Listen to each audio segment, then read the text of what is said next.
Welcome back to the morning show here on Arise News. Our first guest, Peter Bamkole, is a director at the Entreprise Development Centre of Pan-Atlantic University, a center which he joined in 2003. He is a certified business ed trainer for the IFC, the private arm of the World Bank, and the United Nations Conference of Trade and Development expert on entrepreneurship education. Peter consults widely in sub-Saharan Africa on entrepreneurship, development, and practice.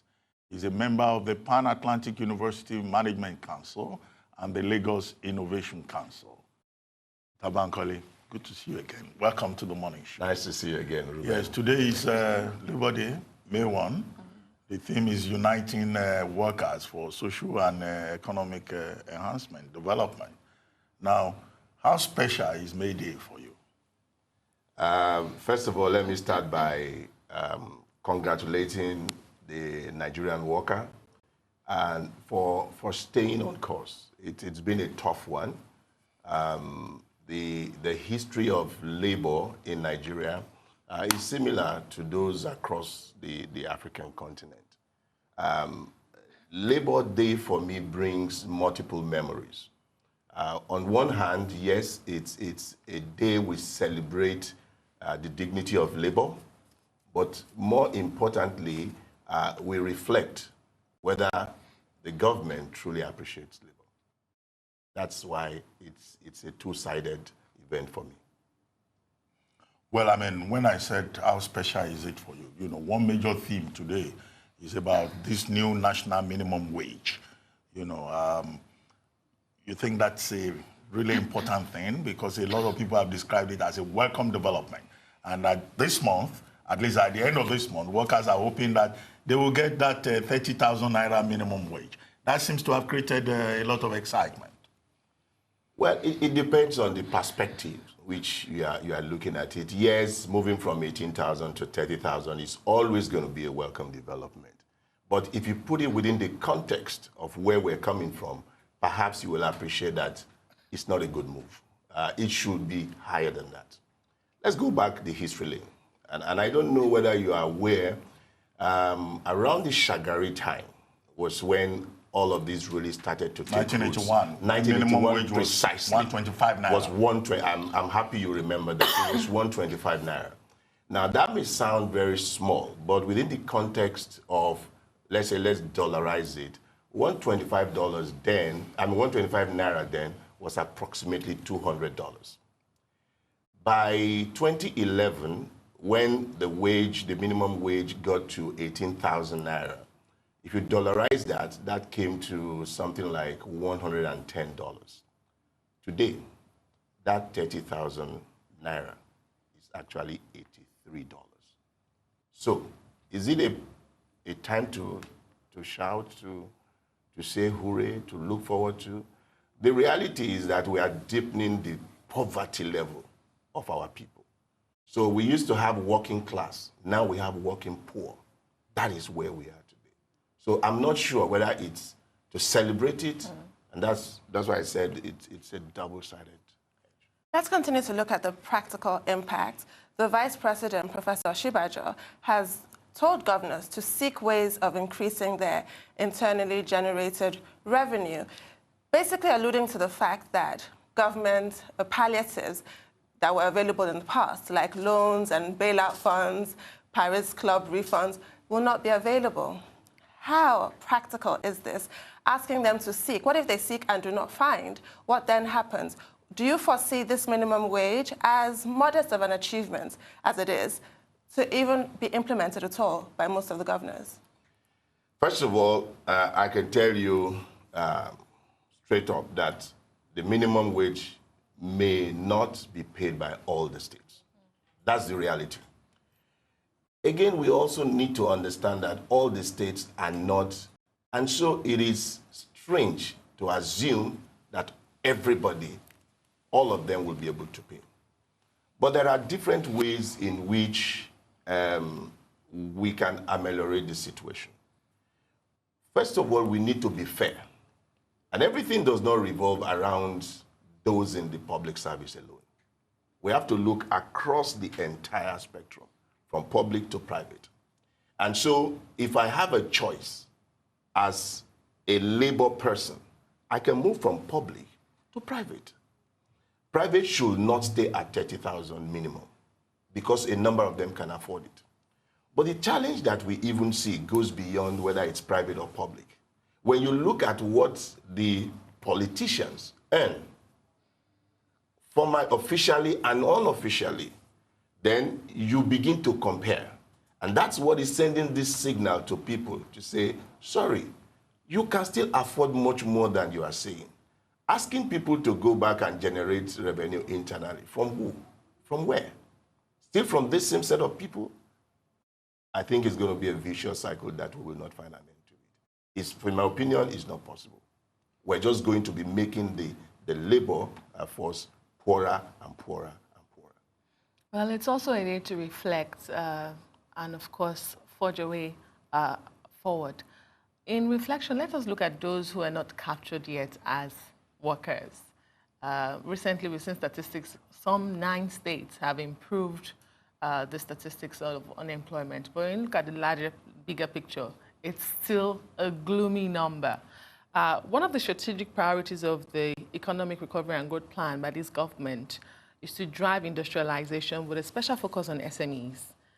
How strategic has this been, to create that enabling environment and capture most of these people into the workforce? In the last 2 decades or so, that's where I've spent my life, trying to work with small businesses and trying to move them from level of mediocrity into where the rest of their partners across the world are. The challenge that we see is that, to a larger extent, we pay lip service to the issue of SME development. And truly, SMEs have the possibility of changing the narratives. If you look at Germany today, even during the Great Recession of 2008-9, they were okay. Why? Because they have a very strong SME base. And they were exporting to the rest of the world. If Nigeria can take a strategic position with their SMEs, we don't need to go to the rest of the world. West Africa is already enough for us. As at last year, Nigeria contributes about 68% to the GDP of West Africa. That says a lot. Imagine if the SMEs that are driving that GDP are well strengthened. I know the CBN is doing quite a lot with many interventions, but they are still not deep enough. And quite a number of those SMEs, especially those that are not in the urban areas, are not being affected. If those ones happen, it will change the narrative completely. And we will not sit here talking even about 30,000 anymore, because those guys can pay much more than that for themselves. Well, let me take you back to Labor Day. Today we talk about workers, but it looks like there is a forgotten category. Persons who are no longer working, who are pensioners. And in Nigeria, we worry occasionally about the plight of the Nigerian pensioner. On Labor Day, where do you see pensioners fitting into this, even with regard to the new national minimum wage? Because some of them may hope that maybe perhaps their own pensions will be reviewed. Hopefully, pro rata, they will review it, but it doesn't make a lot of difference, because I think they use your terminal or their exit salary to be able to do that. Now, for most forward-looking states or countries, yes, you have that as a fallback, but usually people should have invested in their future. And that is why the issue she raised around enterprise, SMEs, are very important. In developed economics, what people do is that you look for these young people who have, innovative ideas, and these old, supposedly retired people then invest in these people. They have their networks, they have their connections, and together they work with the young people. The young people can run, they can move fast, but the retirement package, the connections, all the things they have, they work with the young people, and together they can give them a new lease of life. That we do not have. And that's a big shame, because people after 30 years, 35 years of working, you sit back and say, what a regretful life. Because I've worked so hard, and then what do I have? So there has to be a deliberate policy on part of government, but also for us as individuals, we need to plan effectively for our retirement. Now, that doesn't mean that we need to steal money and stack money away, because that is very unproductive as well. But we need to think and make money work for us. But I'd like to go into two things, which perhaps you have not talked about. One, the issue of non-financial benefits that workers, must enjoy if the so-called 30,000 or minimum wage should stretch even further. We have organizations that do provide lunch for their staff. Sometimes that lunch is the most important meal that we have in a day. So this is very important. Secondly, the workplace environment is also very critical. I have organizations that says none of their staff should live farther than 15 minutes away. There's a reason for that. It's about productivity. You can leave office at 5, at 5:30, and within 15 minutes you're at home. It means work-life balance is there. And so you feel more at home going to work, you are happy when you wake up. Secondly is the issue of casualization. That's a third point. Yeah, okay, third point. Casualization. Yeah. Casualization is something that is very rampant, especially in the oil industry, in the banking industry. People are doing not just exactly the same work, double the kind of work they are doing and being paid peanuts. What do you expect? Those guys are going to become creative and they will do unwholesome things. And then you turn around and you blame them. I think both parties must be blamed. But you made a point about the private sector being able to afford more than 30,000 naira. But the organized private sector was part of the tripartite committee that negotiated this 30,000 naira and beat down the Labour Congress from 63,000 naira. So some of them would argue that they cannot afford to pay more than 30,000 naira, and it could result in unemployment if they're in any way compelled to do so. How would you argue with that point? You know, it's always easier to go this route. But when you open the books, the salary of one man can pay 500, 1,000 people. How do you justify that? That's the reality for me. Wage inequality. Exactly. And it is increasing every day. And you know the reality? When you increase to 30,000 minimum, the person that was already earning much more will now earn even much more. So that disparity continues to widen. And so what we should be doing is to say, is it possible to reduce those that are at the higher level and increase those that are at the lower level? The history of UK, if you think about it, was something like that. So that you can at least have a living wage. Without a living wage, you cannot have a good society. It's almost impossible. Well, it's good you drew attention to wage inequality. But one other issue, say in the United States, is about, discrimination at the workplace. And this is in the context of what you said earlier on about other issues beyond compensation. How much of a challenge do you think, the workplace discrimination is, within the work environment in Nigeria? Either, ethnically or whatever. Let me start on the gender level, because that is the most profound one. Take a typical young lady, go on maternity leave. In 3 months, you are supposed to be back. The baby is still not strong enough. And so you have to take a decision. What do? I bring the baby to a crèche not too far from the workplace. If it's in VI, today, the average good one, that will be for 3 months, it's 500,000 for one. I have a lady in my estate that just gave birth to twins. And so she was already thinking it's 1 million every 3 months. How much is she earning? Begin to deduct that from all the other expenses she will have. What you are technically saying is that this lady should not have a baby. That's it. So it's already a discrimination. However, if you have like a mini crèche within the organization, it's a lot easier for the female to do the breastfeeding, to continue with other things. You are seeing the baby, you are happy, and then you can do your work. In some organizations, I even see that when you come back from maternity leave, they give you special preferences on so many things, where you park, things like that, so that it reduces that tension that comes after childbirth. That helps a lot. Secondly, it is also young people sometimes are discriminated against. They say to them they don't have experience. So where will they get this experience? First of all, they are delayed at the university level. They don't come out at the right time. Yes, and strike. Yeah, a lot of strike, exactly. And then they put a cap that once you're above 26 years or 27 years, you cannot come into the workforce. And then they want 2 or 3 years experience. Are we magicians? These are the things we need to reflect on. Employers must deliberately begin to give those room. In my organization, once you are 16-year-old, you start with internship. When we were young, I did internship every year. Once I finished my secondary school, every year throughout my university.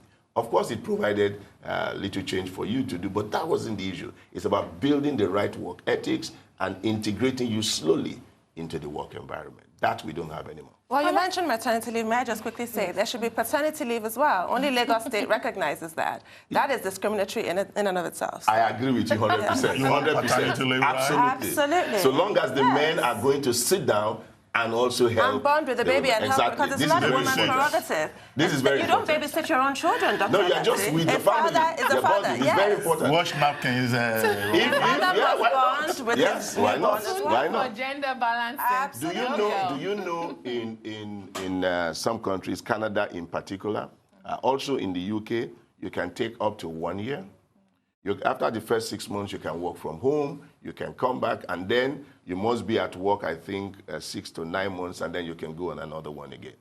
These are countries that are gender-friendly, and you know the interesting thing, when you give this to the woman will work 10 times more for you.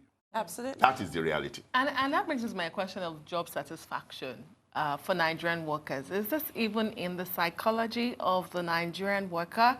And how much of an impact does this have on productivity in the long run, having job satisfaction?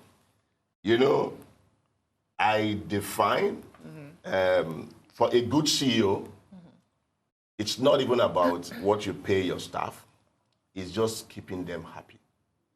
Once you can keep them happy, and whatever that means, within legal context, of course, keeping them happy, they will do whatever it is to drive the bottom line up. This is very important. And then, so job satisfaction comes from people willing to do much more for the organization without thinking about remuneration. But because they do that, that will drive up income. And for fair organizations, they will also compensate those people. Well, let me ask you a theoretical question. I mean, where do we put the weight of all of these issues? You know, between labor and capital.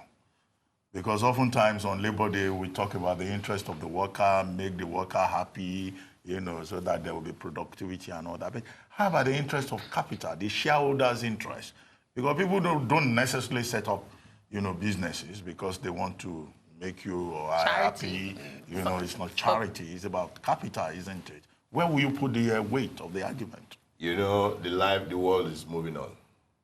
There is no more pure capitalism. That is the reality. People are beginning to look at the environment. They are beginning to look at impact on society. They are looking at societal issues, and they're saying, if I'm expecting a return of 15%, if this same capital can solve social problems, solve environmental problem, I'll be happy with 5%. Because they know there is a greater problem even when you get 20%, and then there's uprising in the state. So it's a fair balance today that people are no longer looking at pure capitalism. They are looking at, yes, the shareholder, but within the context of sustainable investment. That's where we are today. It's not a zero-sum game. It's not. Definitely. Following on from our first question about job satisfaction, how would you rate the awareness of your average Nigerian worker of their own rights? Because they do have rights. We do have labor laws.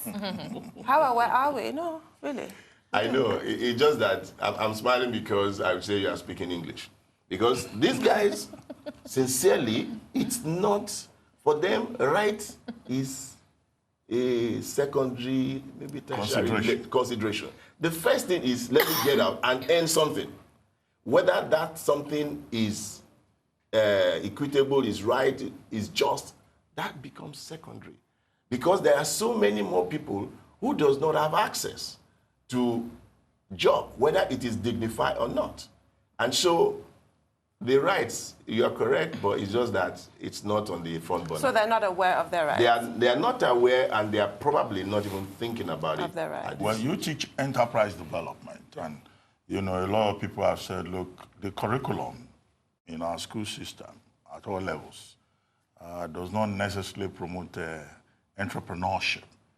Okay, you know, as a scholar in that area, what do you think we can do, you know, to see how various disciplines can, you know, promote entrepreneurship as part of the curriculum, so that when people leave school, maybe they can set up those SMEs that constitute the engine of growth in African economies and elsewhere? Okay, let me tell you, I work for Pan-Atlantic University, and in the last 5 years or so, we've started this same program.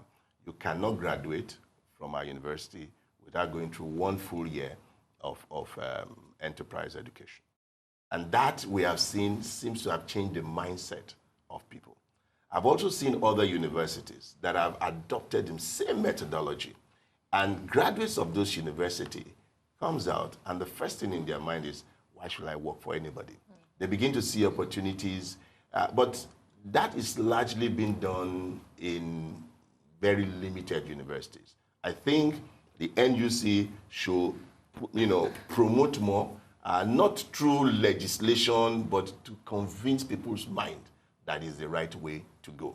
Once that is done, it becomes a lot easier. Then we need to showcase people who have gone through that same route, and they're making a lot of difference. That way, the average Nigerian will see it.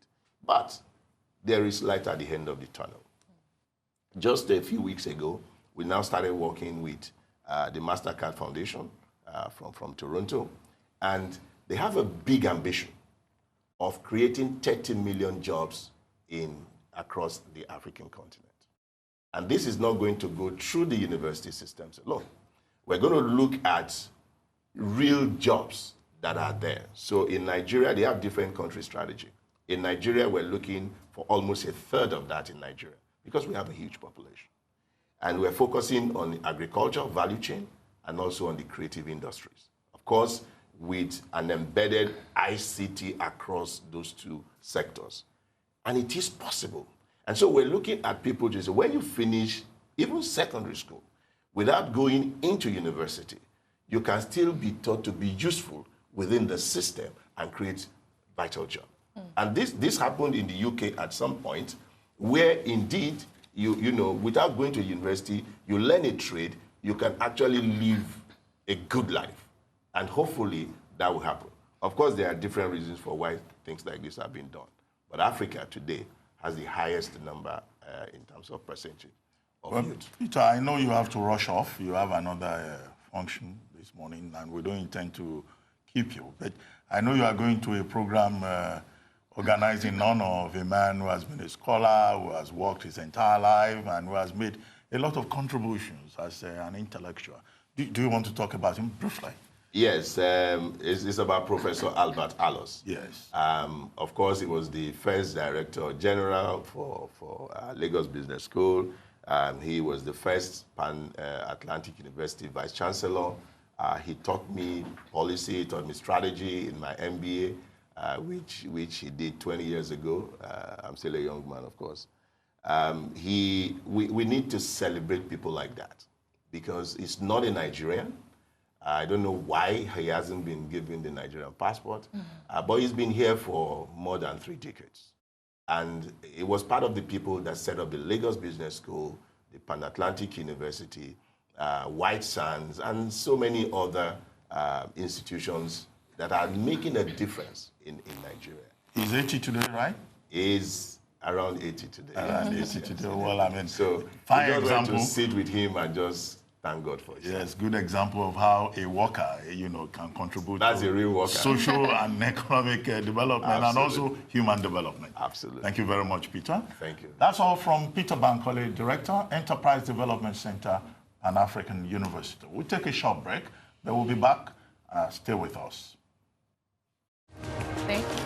I don't think you know, Doc.